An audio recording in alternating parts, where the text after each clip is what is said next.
Hi friends, மல்லி சீரியலில் இதுக்கப்புறம் என்ன நடக்க போகுது அப்படின்றத இந்த வீடியோவில் பார்க்கலாம். அதுக்கு முன்னாடி நம்ம மல்லி விஜயோட ரொமான்ஸ் யாருக்கெல்லாம் ரொம்ப பிடிக்குமோ அவங்கெல்லாம் மறக்காமல் ஒரு லைக் போட்டுக்கோங்க.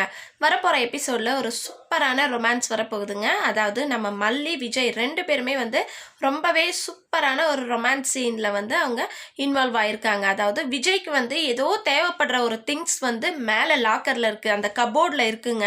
ஆனால் அதை எடுக்க முடியல. அது என்ன பண்ணுறாங்கன்னு பார்த்தீங்கன்னா, நம்ம மல்லி கேட்குறாங்க ஏதாவது ஹெல்ப் பண்ணணுமா அப்படின்னு சொல்லிட்டு. விஜய் பார்த்தீங்கன்னா, சரி நான் உன்னை தூக்குறேன், அப்படியே மேலே தூக்குறேன், நீ அதை எடுத்து கொடுத்துடணும் சரியா அப்படின்னு சொல்லிட்டு மல்லியை அப்படியே மேலாக்க தூக்குறாங்க. இதை பார்க்கக்கூடாத ஒரு ஆள் கண்ணில் பார்த்துடுறாங்க. அவ்வளோதாங்க, கந்தட்டி வந்த மாதிரி தான் அவங்க ரெண்டு பேருக்கும். அந்த டைமில் தான் கிச்சன்ல இருந்து காஃபி எடுத்துகிட்டு டைனிங் டேபிளில் இந்த ராஜி உக்காடுறாங்க. அப்படியே எதேச்சியை பார்த்தா நம்ம விஜய் மல்லியை தூக்கி ரொமான்ஸ் பண்ணிட்டு இருக்கிறாரு. அதை பார்த்ததும் பயங்கரமான ஒரு ஷாக் ஆகுறாங்க இந்த ராஜி.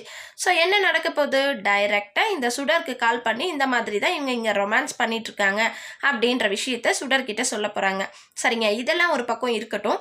இப்போ சுடர் பார்த்தீங்கன்னா ஏதாவது பெருசாக செஞ்சுட்டு லைஃப்பில் செட்டில் ஆகிடணும் அதோட அப்படின்னு சொல்லிட்டு இந்த ரகு கிட்ட டைலாக் பேசிகிட்டு இருக்காங்க. இப்போ அடிக்கடி ரகுவை மீட் பண்ணுறாங்க. ஆனால் அந்த இடத்துல நிஷாவும் கதிரேசனும் அங்கே என்ன தான் பண்ணிக்கிட்டு இருக்காங்கன்னு தெரியல. அடிக்கடி இவ வெளியே போகிறா, அம்னீஷா இருக்கிற இவ அடிக்கடி எதுக்கு வெளியே போகிறா அப்படின்னு சொல்லிட்டு ஒரு சந்தேகம் வரணும். ஆனால் சுடர் அவ்வளோ கேர்லெஸ் ஒன்றும் இருக்க போகிறதில்ல. சந்தேகம் வரக்கூடாத அளவுக்கு நான் கோவிலுக்கு போகிறேன், எனக்கு மனசு கஷ்டமாக இருக்குது, நான் தனியாகவே போகிறேன் அப்படி இப்படின்னு ஏதாவது ஒரு பொய்யை சொல்லிட்டு தான் அங்கேருந்து கிளம்பியிருப்பாங்க.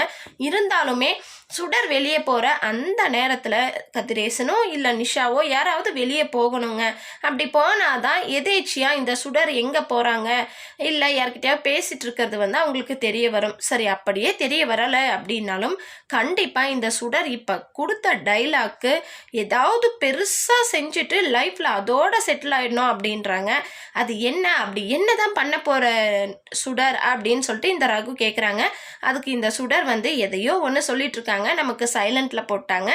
ஸோ சுடர் பயங்கர கொலவெறியோட இந்த என்ன பண்ண போற அப்படின்னு சொன்னதுக்காக ரகு கிட்ட கொலவெறியோட ஃபேஸை வச்சுக்கிட்டு சொல்லிட்டு இருக்காங்க. ஒருவேளை எனக்கு கிடைக்காத இந்த விஜய் இந்த மல்லிக்கும் கிடைக்கக்கூடாது, அந்த மல்லியை கொன்னுட்டு அங்கேருந்து எதெல்லாம் எடுக்க முடியுமோ அதெல்லாம் நான் எடுத்துகிட்டு வர போகிறேன் அப்படின்னு சொல்லிட்டு கூட சுடர் சொல்லலாம். ஏன்னா அவ்வளோ பெரிய ஃப்ராடு கிரிமினல், ஜெயிலுக்கெல்லாம் போயிட்டு வந்த சுடர் இந்த மாதிரி சொன்னால் அது ஒரு பெரிய விஷயமே இல்லை. அதனால் கண்டிப்பாக சுடர் இதுக்கப்புறம் மல்லியை ஏதாவது கொலை பண்ணுற அளவுக்கு கூட போகலாம். அப்படி இல்லைன்னா பல்காக மொத்தமாக இந்த கதிரேசனோட சொத்து எல்லாத்தையும் ஆட்டையை போடுறதுக்கும் பிளான் பண்ணலாம். அதுக்கு முதல்ல கதிரேசன் அந்த லாக்கர் கீயை எங்கே வைக்கிறாரு அப்படின்றத நான் தெரிஞ்சுக்கிறேன், நிஷா கிட்ட அந்த நகையெல்லாம் எங்கே வச்சிருக்காரு அப்படின்றதெல்லாம் தெரிஞ்சுக்கிறேன் அப்படின்னு சொல்லிட்டு ஸ்டார்டிங் சொல்லியிருந்தாங்க சுடர். ஸோ இதுக்கப்புறம் நிஷா கிட்டையும் கதிரேசன் கிட்டையும் பணத்தை பற்றியும் இந்த நகையை பற்றியும் கேட்க போகிறாங்க. இவங்களுக்கு மைல்டாக டவுட் வரப்போகுது. அப்படி இருக்கும்போது அந்த லாக்கர் கீயை எடுத்து லாக்கர்லேருந்து பணத்தை எடுக்கிறதையோ இல்லை நகை எடுக்கிறதையோ கண்டிப்பாக ஒரு நேரம் இல்லைனாலும் ஒரு நேரம் நிஷா கிட்டையோ கதிரேசன் கிட்டையோ வசமாக இந்த சுடர் மாட்ட போகிறாங்க. அப்போ தெரிய போது தன்னோட தங்கச்சி யாரு அப்பா யாருன்னு சொல்லிட்டு பொலந்து கட்ட போகிறாங்க.